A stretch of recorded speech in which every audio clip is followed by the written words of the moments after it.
Aí galera do blog MMA por dentro da arena, pelo Jornal Globo, por Guga Noblar. Estamos aqui com o Marcelo Alonso, ele que é jornalista aí do portal do Vale Tudo e do canal Combate. Lançou ontem aqui em São Paulo um livro chamado Do Vale Tudo ao MMA. Mostra aí pra gente, Alonso. Em parceria aí com o japonês Susumu Nagao.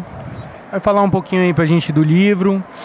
Um livro histórico aí, conta 100 anos da história do esporte aí que mais cresce no momento.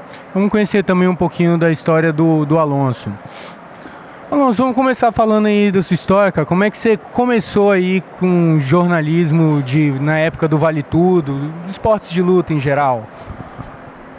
Um abraço aí pra galera do Guga aí, pra todos os fãs aí.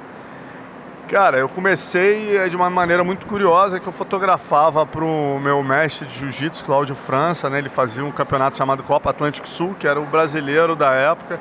Era tipo o mundial da época do jiu-jitsu, né? Comecei a fotografar e uma vez o cara da revista Kiai precisou de imagens e o Cláudio França me pediu imagens. E eu cedi imagens, o cara da Kiai gostou, eu passei a ser o correspondente da Kiai no Rio. Curiosamente eu era até biólogo na época, tinha emprego, carteira assinada em outra área, mas eu me apaixonei pelo jornalismo, já era fotógrafo, passei a revelar, fotografar, escrever. Depois fiz faculdade de jornalismo, né? E aí a coisa engrenou. A partir da Kiai eu passei a ser correspondente de algumas revistas estrangeiras, né? Tipo a Cactoide Tsushin no Japão, a Budô, Cinturão Negro na Espanha, Full Contact Fighter nos Estados Unidos, suma. E acabei entrando por esse ramo, abandonando minha profissão em biologia e me apaixonando pelo jornalismo. Entendi. Você teve participação ativa também aí na formação de uns grandes veículos de cobertura do MMA atual, que é a revista Tatame. Conta um pouquinho pra gente também dessa história. A Tatame foi uma coisa bem legal, rapaz. Eu tava na Kiai, né? A Kiai era o único veículo assim grande, tinha a revista Combate também, que era excelente. A Kiai era a líder, assim, a maior.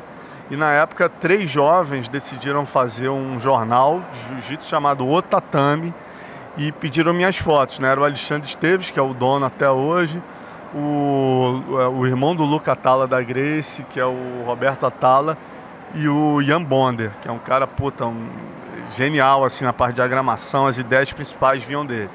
E aí a coisa, eu cedi as fotos, né? Eles fizeram o jornal O Tatame. E depois a Kiai faliu, eu acabei virando. Os outros brigaram, fiquei eu e o Alexandre na Tatame e trabalhei 15 anos na Tatame, né? Boa parte desse tempo como editor, né? E meio coringa, fotografando, escrevendo e cobrindo a maioria dos eventos. Então, isso é uma parte bem legal aí da história que eu participei realmente da Tatame. Com o advento da internet, o crescimento do mercado, você saiu da mídia impressa, passou para esse novo tipo de mídia aí, trabalhando na internet, portal do Vale Tudo. Conta pra gente aí como é que você começou no portal, como é que surgiu essa parceria aí com o Gleidson. O Gleidson é meu amigo, né? Há muito tempo a gente já tinha uma amizade dos bastidores e eu sempre fui fã do portal porque ele conseguiu uma coisa que nenhum veículo conseguiu, nem a Tatame, nem a Gracie na época, que era fazer um fórum de maneira respeitosa, onde as pessoas seguissem as regras. Eu sempre achei isso do cacete. Tanto que rapidamente ele bateu todos os outros veículos em visitações. E eu sempre achei isso legal. Era um tremendo produto, porque ele tinha mais visitação que todo mundo, mas não vendia banner, o produto não estava formatado. Quando ele me convidou, né, em 2009... para ser sócio dele, eu falei, cara, eu tava precisando de um novo desafio, já tava um pouco cansado dessa coisa de editar revista e, o negócio não era meu, eu queria ter o meu negócio. Aí eu fui, fiz uma oferta para ele, comprei metade do portal e a gente passou a fazer daquilo ali que eu brinco, a Disneylândia da porrada, né? A gente fez uma revista virtual, além do fórum passou a ter notícias diárias, né? Passamos a ter 2 estagiários trabalhando diariamente lá, fazendo notícias. Depois com o Fernando Calais fizemos um podcast, né, que está até parado agora, mas também foi um negócio bem legal. Tem o Portal TV, que são os vídeos que a gente faz sempre. Em suma, aí fizemos o banco de imagem em parceria com o Susumu Nagao. Em suma, então foi por aí.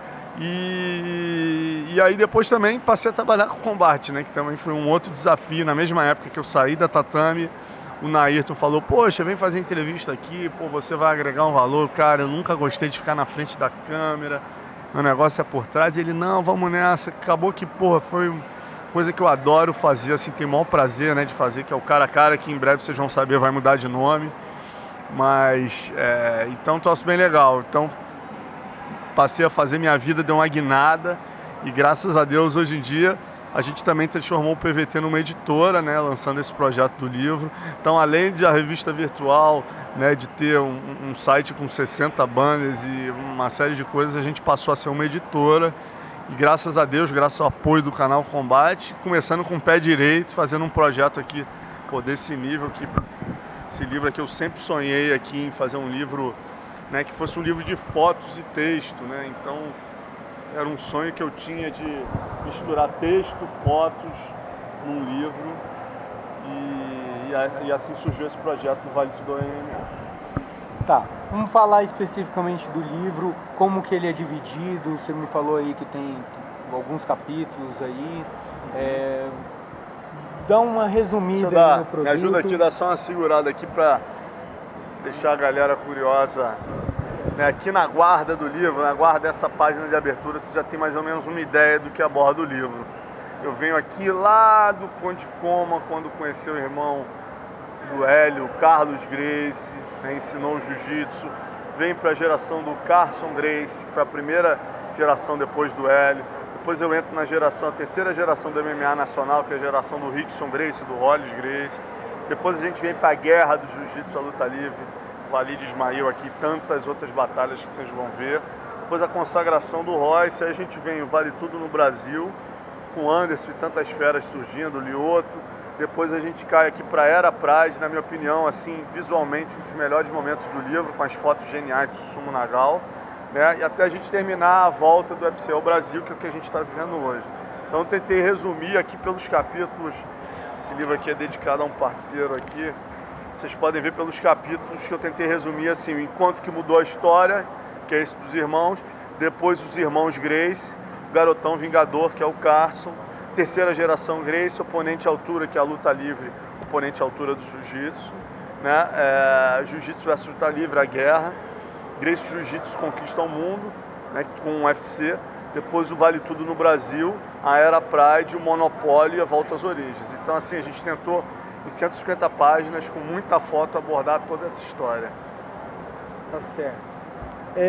Na parte do Carson, cara, o Euclides Pereira, que é um grande mestre aí, tá até morando lá em Brasília, parceiro do nosso blog, ele tá contemplado? Conta essa história do a gente fala, na verdade, o que acontece?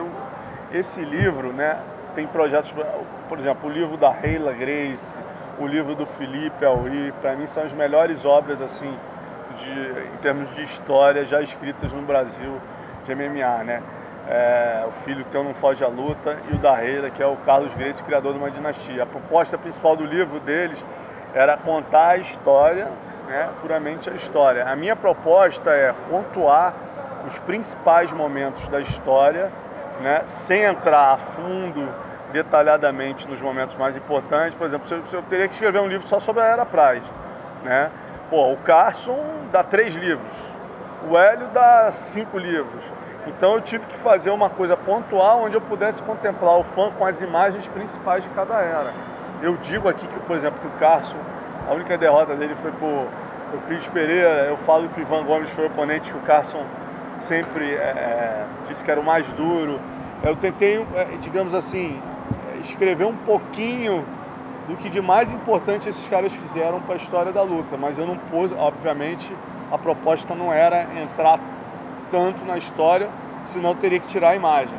E a proposta principal do livro era contar a história farta em imagens. Entendeu? Entendi. Eu sei que são muitas histórias, é muito tempo de cobertura, muita coisa que você já viveu nesse meio, mas assim, seu momento preferido, se você pudesse falar assim, a parte que se você tiver sem tempo, não puder olhar só essa parte aí, qual que você indicaria aí? Cara, aí depende, né? O que eu vivi é a Era Pride, é disparado meu momento preferido, meus momentos preferidos, né? Eu vivi a Era Pride inteira, indo para o Japão direto, acompanhando o Vanderlei, Minotauro, toda essa consagração. Então, para mim, como fã e jornalista, era Pride disparado. Agora, enquanto fã do livro, né, além das fotos do Nagal, que é o nosso ídolo aí como jornalista, né, que as primeiras fotos do UFC todas estão aqui, né, que ele fez, para mim, enquanto fã do livro, a parte escrita é a guerra entre jiu-jitsu e luta livre. Que eu contei com dois gênios aí da fotografia que acompanharam, eu ainda não estava no mercado, eles também não viviam só de luta, eram de outras áreas, renomados em outras áreas, mas tivemos a sorte deles estarem lá, que é o Roberto Price e o Ricardo Azuri, que fizeram o Vale Tudo de 83 e o Vale Tudo de 91 com a luta livre, que para mim é disparado assim, o momento mais interessante desse livro, para quem gosta de ler história, que é exatamente como tudo surgiu, as brigas, a briga no PP do Rickson com o Hugo, toda a história está contada aqui. Então, para mim, é a minha parte preferida do livro.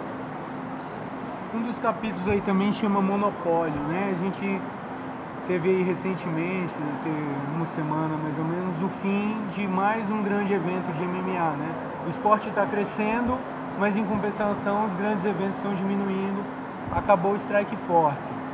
Como é que você vê isso aí? O que acontece do mercado com o fim do Strike Force e o fim de grandes eventos, como teve um pouco antes do Strike Force, acabou o WEC e anterior foi o Pride, né? Que foi o único evento que realmente chegou a fazer frente ao UFC, né? Então todo mundo, quando começa a fazer frente ao UFC, é comprado. Os caras prometem que vão manter o evento, depois acaba dando uma desculpa e o evento acaba. Qual que é o impacto disso para o esporte que está crescendo tanto? Rapaz, isso qualquer tipo de monopólio não é o ideal, né? A gente, quem gosta de esporte em qualquer área, monopólio nunca é bem-vindo, né? Mas, quer dizer, o Strike Force lançava outros atletas, é que nem você tem uma primeira ou uma segunda divisão, que o mercado é muito grande, você tem muitos campeões em muitos lugares, não cabe todo mundo no evento só, né? Então, assim, o interessante para nós era que tivessem pelo menos uns 3 ou 4 eventos grandes, como a gente chegou a ter o Strike Force uma época, o Bellator, até para ver não precisa ser um equilíbrio de força, mas para ver outras plataformas de lançamento de atletas.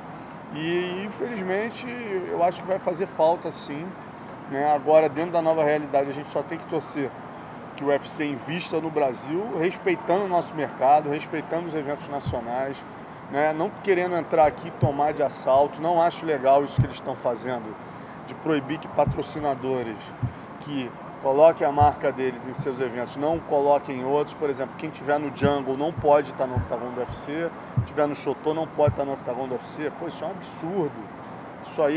Isso é um monopólio totalmente absurdo. Eu acho que eles já têm o domínio total, eles não precisam fazer esse tipo de coisa. Isso é ruim para o esporte como um todo.